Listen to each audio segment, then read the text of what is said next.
Le Tchad a accueilli sur son sol plus d'1 million de réfugiés. Ces personnes représentent 3% de la population tchadienne selon le HCR. Pour protéger ces personnes qui vivent sur le territoire national, le Tchad a promulgué 2 lois, notamment la loi numéro 027 de 2020 portant asile et celle numéro 012 de 2023 portant protection et assistance aux personnes déplacées internes. À ces 2 lois s'ajoute le décret numéro 0648 de 2023 portant application de la loi numéro 027.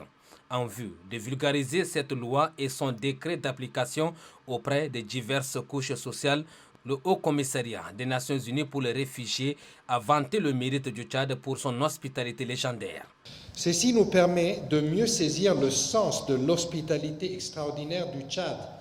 envers les personnes fuyant les persécutions, laquelle hospitalité se traduit aussi aujourd'hui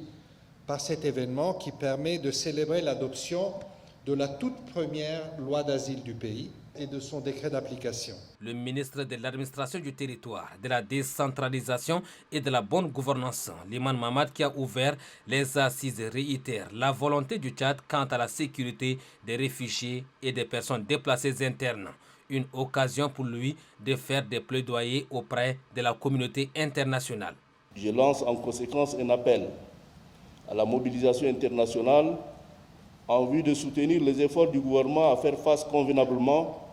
à la situation des personnes réfugiées et déplacées internes, ainsi que les populations hôtes qui acceptent dignement de partager tout ce qu'elles ont avec ces populations en détresse du fait de la tragédie qui se déroule dans leur pays, le Soudan, tragédie à laquelle, pour l'instant, hélas, la communauté internationale demeure impuissante à arrêter. À la suite de cet atelier sur la vulgarisation de la loi d'asile, son décret d'application et la loi sur les personnes déplacées internes, le ministre Liman Mamad a procédé à la remise officielle du texte d'application à Filippo Grandi, haut commissaire des Nations Unies pour les réfugiés en mission de travail au Tchad.